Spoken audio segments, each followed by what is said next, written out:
Fala aí, desenhista, beleza? Eu sou o Matheus Machado e hoje eu trago um novo vídeo para o nosso canal. E o vídeo de hoje é 7 pecados capitais no desenhista. Será que o desenhista tem esses pecados mesmo? É o que a gente vai estar falando hoje, só que eu vou estar comentando a minha opinião no final do vídeo. E antes eu vou estar falando então sobre os 7 pecados, né?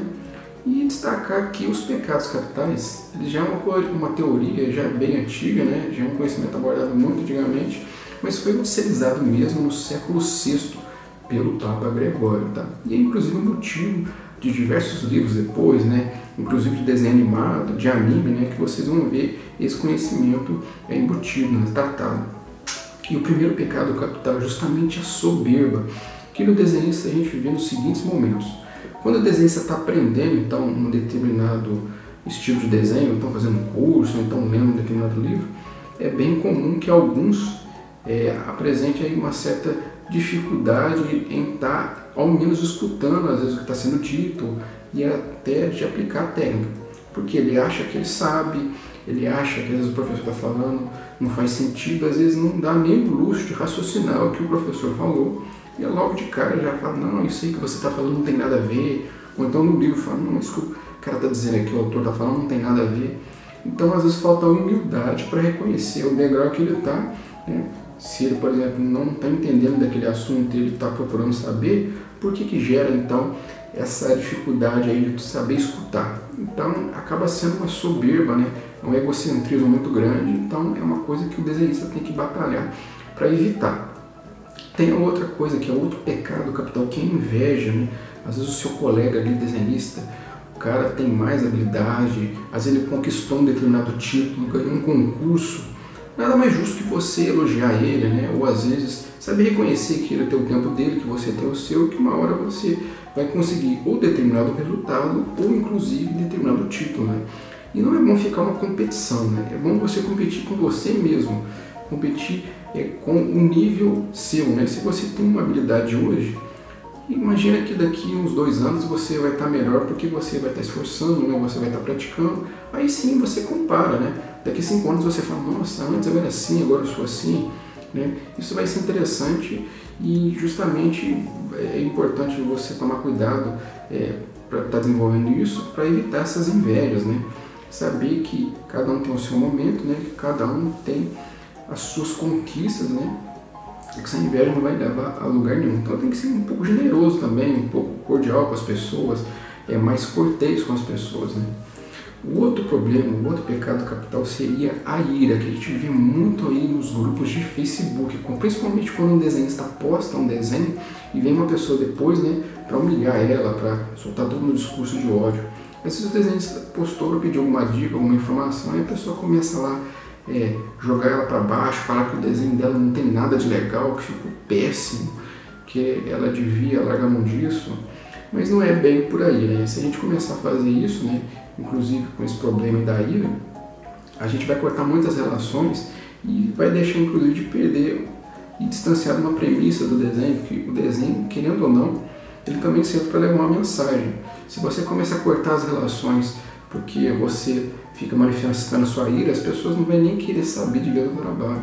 Logo de cara, ainda que ele tenha uma qualidade técnica boa, a pessoa vai olhar e é daquele cara, não quero nem conferir aquele cara, ele é muito chato, ele é muito cheio de ódio, cheio disso, cheio daquilo, então toma cuidado com a ira, né, que é um dos pecados também que a gente vê no contexto aí dos desenhistas, né, igual eu comentei no grupo de Facebook, mas a gente vê também, pode ser no curso de desenho, alguém que fica falando o que vem na cabeça, não pensa no que fala, né, e até distancia até da essência do homem, né, que é uma pessoa que é buscar ser mais alinhado, né.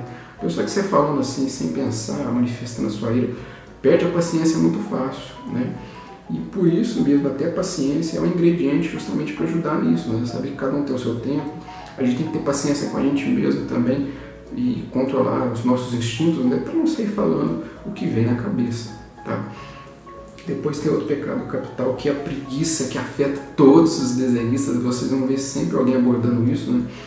E às vezes a preguiça ela vem aí por uma falta de objetividade na vida, principalmente em relação aos desenhos. Se você está fazendo desenho, se você tiver um motivo pelo que está fazendo, a chance de você ter preguiça para fazer isso é menor. E se por acaso você está tendo alguma dificuldade ali no âmbito físico, né, Pode ser às vezes uma falta de vitamina, às vezes uma falta de exercício, às vezes um problema amoroso, às vezes um problema dentro de casa. Tudo isso vai contribuir para minar as tuas energias e vai te deixar cada vez com mais preguiça, não só para o desenho, como também para outras coisas. Por isso que é importante você saber corrigir isso, tá? E é importante principalmente que você tenha claro por que você está fazendo um determinado desenho, que é com ele que você vai ter, por exemplo, uma clareza do porquê está fazendo aquele desenho. Então é importante ter um objetivo, né? Outro pecado capital também que interfere, né, e seria a avareza, que é aquele apego excessivo às coisas que a gente tem. Pode ser não só materiais de desenho, como também a técnica. Imagina que você tem um determinado material, você não peça de forma alguma porque tem medo de alguém fazer uma determinada coisa. É claro que a gente tem que ter um zelo com as coisas que a gente tem. Mas quando você começa a evitar relações, começa a ficar chato por causa disso, você começa a colocar as coisas na frente das pessoas. E às vezes você pode ser até uma pessoa que ganha as coisas, mas tem dificuldade de doar o que tem, né? É uma coisa que é bom a gente até se policiar, porque a gente tem essas tendências aí, né? E isso pega o desejo de uma forma tão ruim que acaba ficando até uma vida até meio medíocre, porque, querendo ou não, quando vocês compartilham uma determinada coisa, quando você cede determinadas coisas, tem uma outra via, que é a via de retorno, né? Se você passa uma determinada técnica para a pessoa, passa um determinado material, ela vai, em um determinado momento, pode sentir uma gratidão, inclusive fazer muito mais até do que você fez para ela, porque ela sentiu despertar aquilo. Foi uma certa generosidade da sua parte, e é até uma virtude que você pode utilizar para cortar um pouco essa avareza, né? Tem gente, inclusive, que é apegado tanto com o pouco que tem, que às vezes aprende uma determinada técnica, não ensina as outras, fica só com ela e fica naquela mediocridade, naquela avareza que não vai para frente. Depois tem um outro ponto, que é a questão da gula, né? Às vezes a pessoa, ela vê uma determinada notícia de um determinado material de desenho que saiu no mercado, às vezes vai lá, compra, às vezes uma lapiseira que custa R$80, que é própria para desenho. Às vezes ela faz a mesma coisa de uma que você já tem que custa R$20, mas você comprou porque é uma coisa revolucionária, e você naquele impulso vai e compra, e fica adquirindo material, fica acumulando muita coisa, e no final você acaba não tendo muito tempo para desenhar, porque você fica preocupado tanto em comprar as coisas, com aquele impulso de comprar, que o tempo passa e você não treina tanto, né? Então tem que tomar cuidado aí com essa gula aí de querer sair adquirindo tudo, né? Quando se fala gula, o pessoal muito associa a coisa até de comer, né?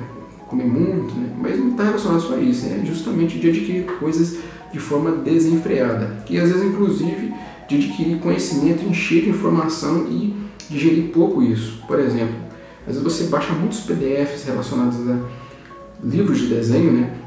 Às vezes você baixa muito, compra muito livro, e às vezes aquilo fica só informação guardada, mas você não compreende muita coisa, não assimila muito. Às vezes compensa mais você ter menos material e pôr em prática a maioria deles, né? Tá? Depois tem um outro pecado capital, que é a luxúria. Isso está muito relacionado às vezes com aqueles materiais sofisticados que você compra, né? E às vezes é para preencher mais esse desejo, né? A vaidade de falar que tem um determinado material, que vai postar às vezes a foto daquele material, sei lá, comprei um estojo aí de R$5.000 da Faber-Castell, e às vezes aquele estojo ali não vai te dar tanto retorno igual você pensava, né? E você às vezes fica encantado por isso, o tempo passa e você não desenvolve tanto as técnicas de desenho. Então é uma coisa que você tem que tomar cuidado, né, com essa luxúria, né? Às vezes você fica querendo florear demais e não tem tanta necessidade. Então falta um pouco de temperança para evitar não cair nesses esquemas, né, que vão te consumir. E os 7 pecados capitais, né, falando então da minha opinião, na verdade, se você for parar para pensar, todos nós possuímos eles, né? A diferença de um para o outro é o nível desses defeitos, né? Para cada um vai manifestar de uma forma diferente. Uns vão ser mais soberbos, outros vão ser mais preguiçosos, outros mais avarentos, mas varia o nível para cada um, né? E cada um sabe o que precisa desenvolver mais, mas no geral a gente tem que tomar cuidado com todos, né? E tem as virtudes para a gente trabalhar, igual eu comentei algumas delas, né? Mas é importante ficar de olho, porque isso vai minando o nosso desenvolvimento. E é com virtude que a gente vai combatendo eles, né? Então é isso, eu espero que você tenha gostado desse vídeo. Se você gostou, não esqueça de deixar o seu gostei, que ajuda bastante. Se você é novo no nosso canal, não esqueça de se inscrever. E vale destacar que se você deixar o seu gostei aí, até o algoritmo do YouTube andou mudando, né? É sinal de que você tem interesse nos nossos vídeos e provavelmente você vai receber então as notificações de novos vídeos quando eu postar no nosso canal, tá ok? Então, se gostou, deixe o seu joinha, tá ok? Então é isso e até mais!